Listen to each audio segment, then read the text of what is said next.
Just ahead, our faces may appear smooth and clean, but looks can be deceiving. They're very, very tiny. You can't really see them that easily. We examine the microorganisms living on and in our skin. This conversation is getting grosser by the second. Scientists say our oceans are becoming acidic, and we'll tell you why. And another climate conference ends with a blame game between wealthy and developing nations. Not just hundreds of billions, but trillions are going to wars, to military, to bail out banks. Finger-pointing dominates talks in Germany over the issue of climate finance, what it means and who's responsible. If we don't agree on the definition, we will be seeing the same situation over and over again, because rich countries will just put any number, do creative accounting and get away with it. And the reason people are suffering from climate change is because of the actions and inactions of developed countries. Just 2 degrees is on. Now, wealthy countries just spent these weeks crossing their arms, turning their backs, refusing to talk real numbers.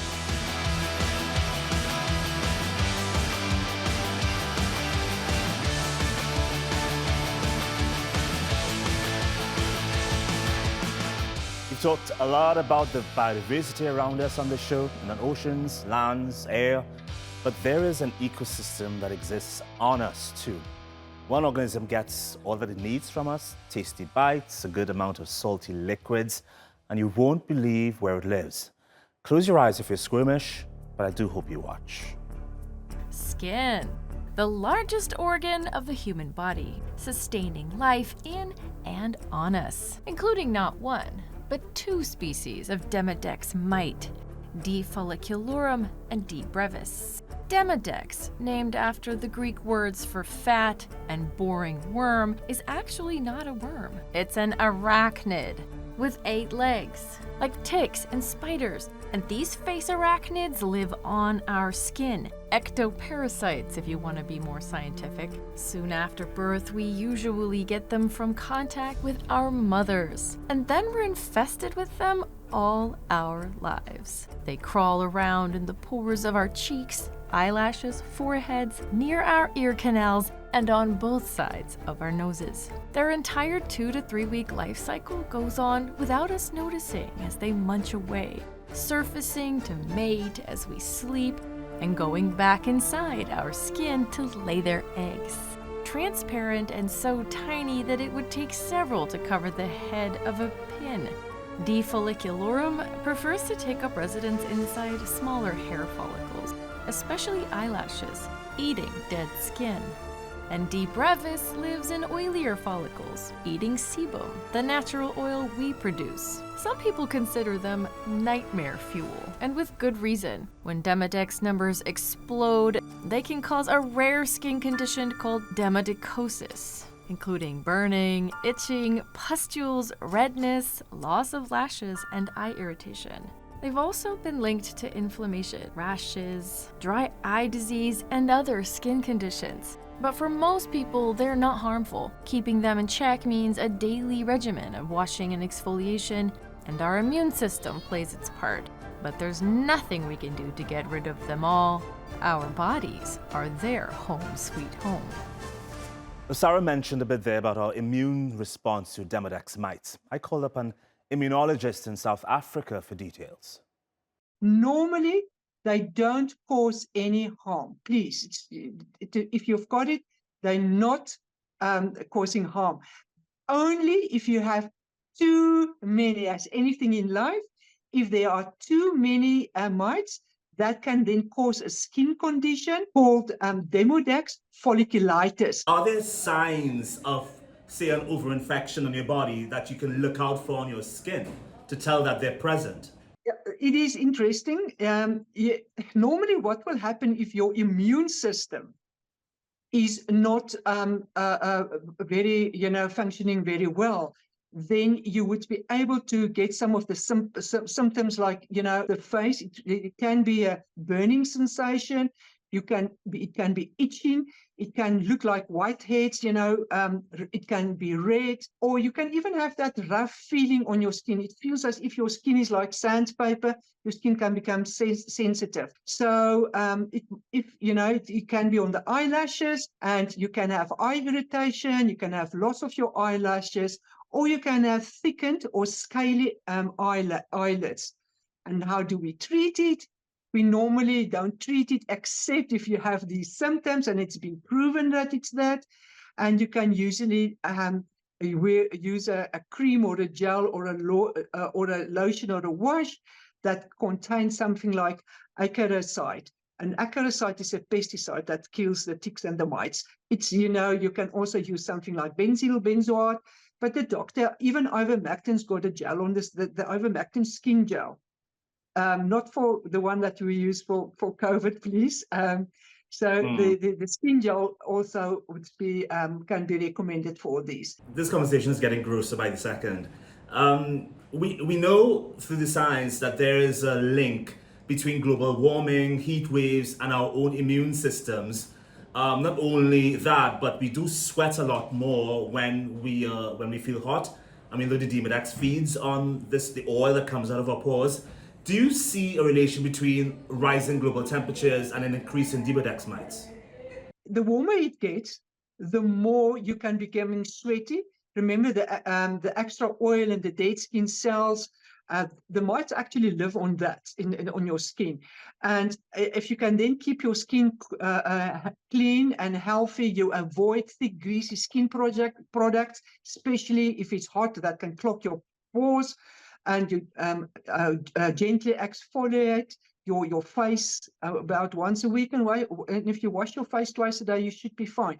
Again, as you've said, the warmer it gets, the more oily the skin can get, and the more products you wear on your face that is greasy, the better it is for the mites to, it gives them food to eat, and they love the extra oil and dead skins.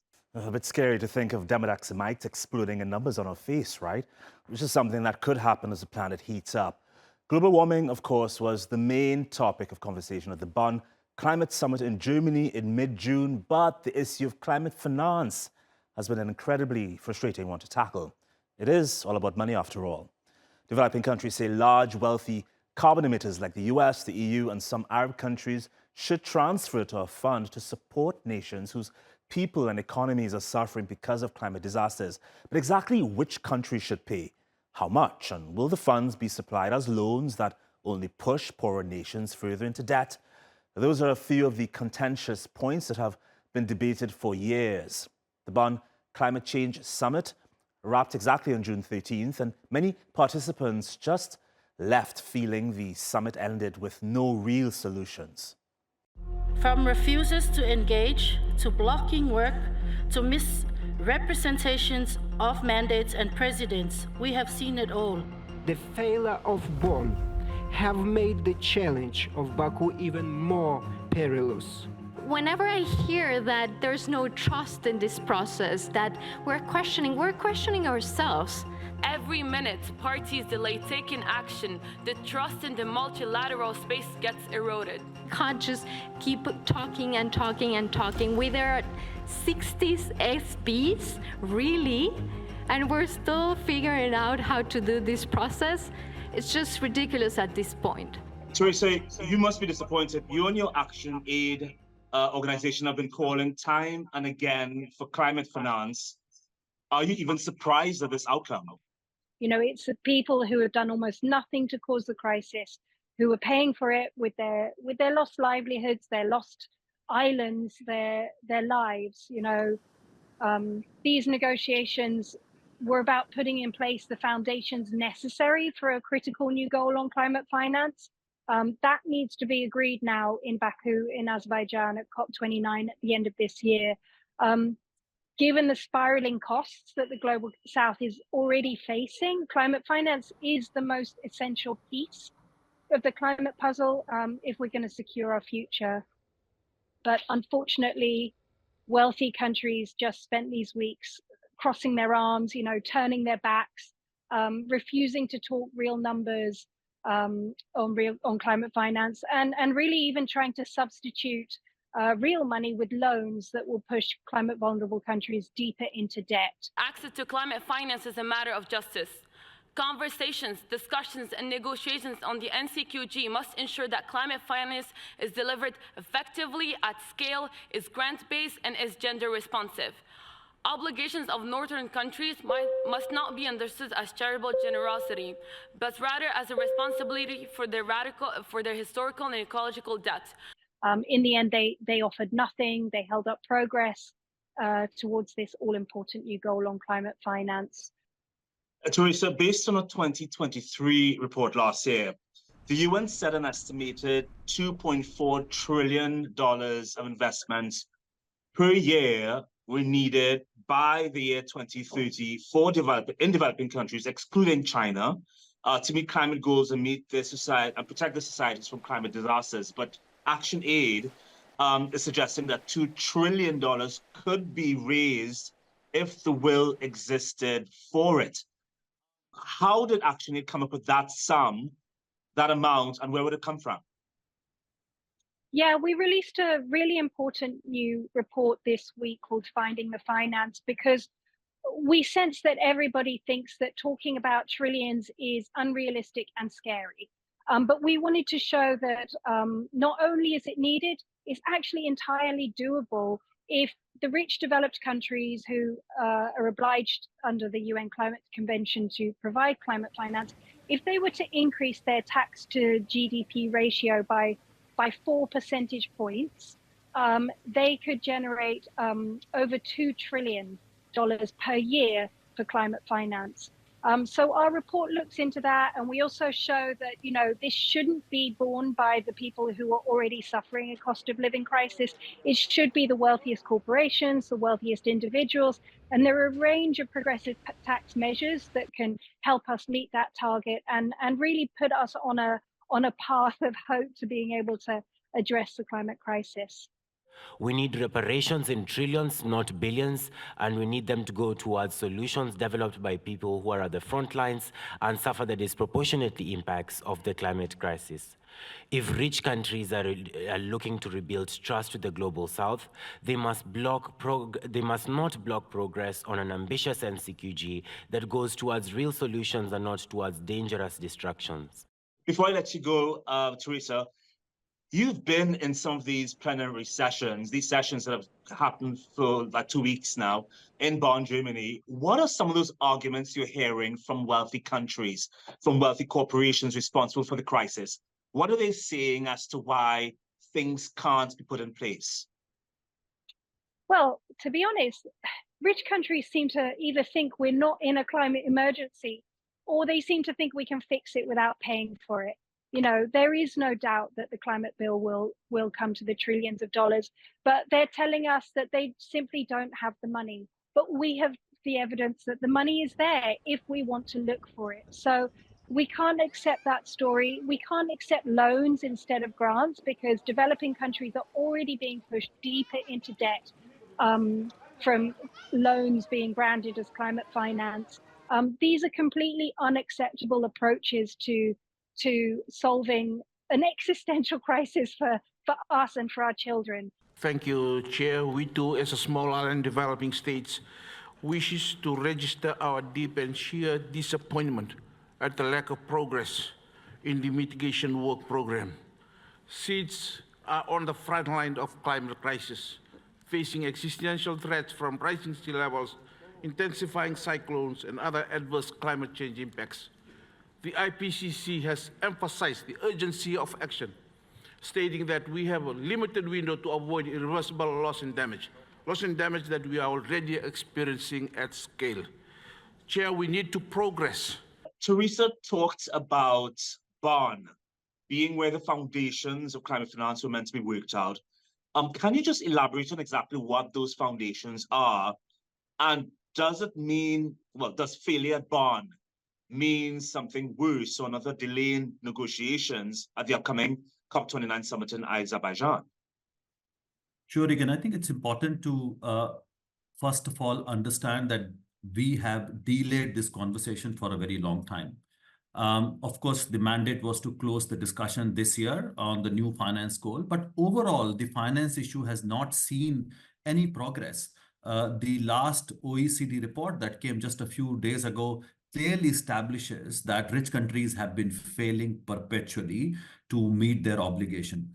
Now that we are developing the new finance goal, I think there are a couple of things which are absolutely fundamental. Number one, the quantum.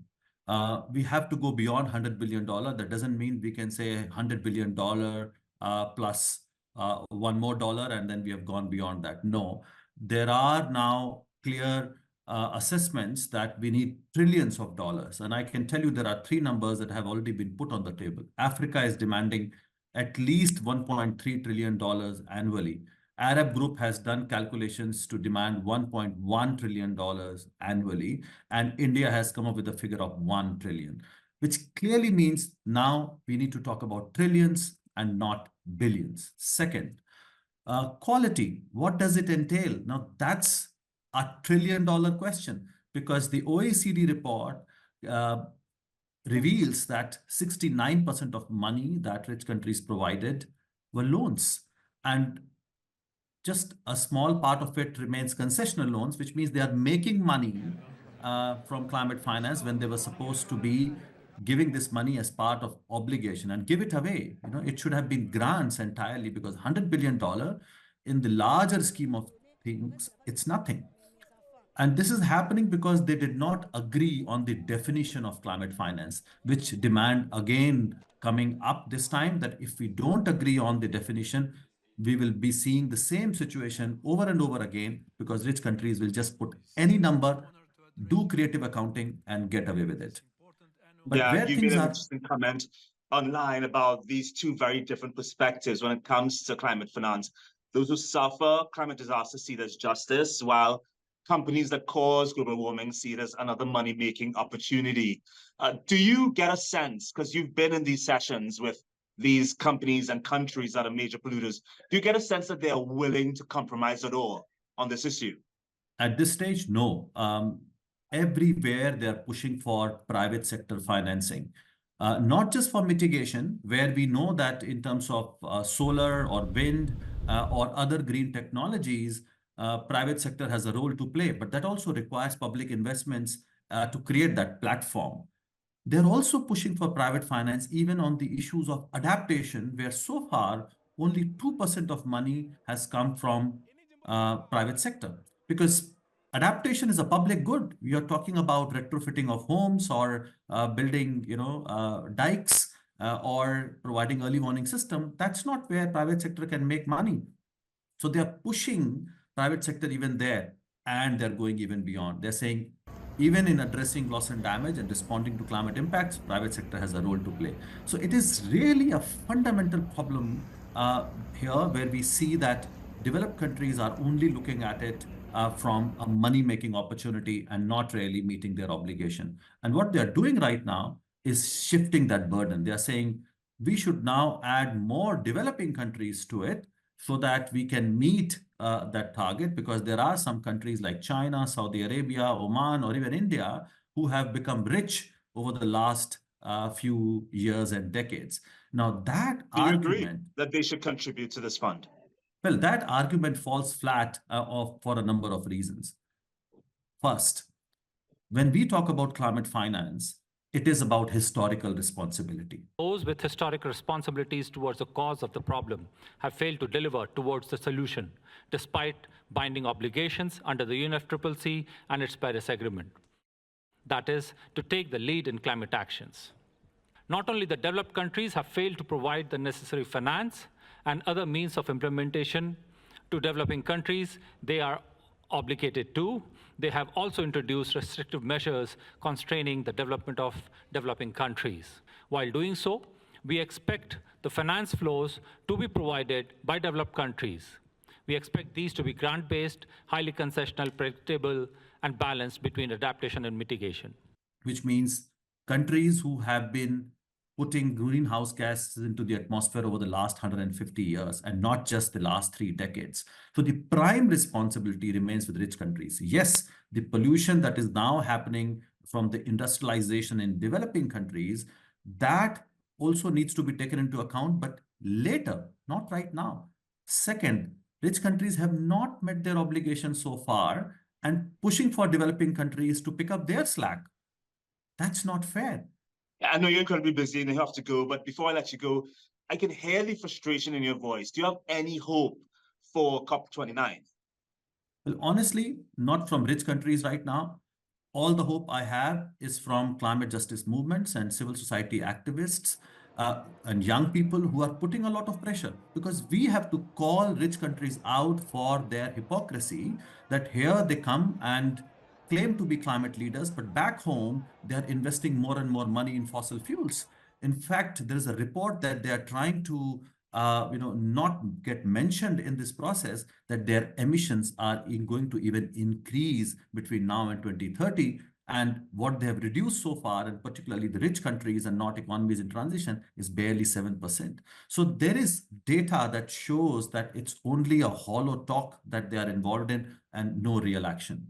Carbon dioxide isn't just in our air, it permeates our oceans too, altering the chemical composition of the water. The full extent of this so-called acidification isn't known yet, but what we do know is that it threatens the health of coral reefs and shellfish and countless other organisms. And once sea life is at risk, so too are human livelihoods and food security. Our oceans absorb approximately a third of all the carbon dioxide released into the atmosphere.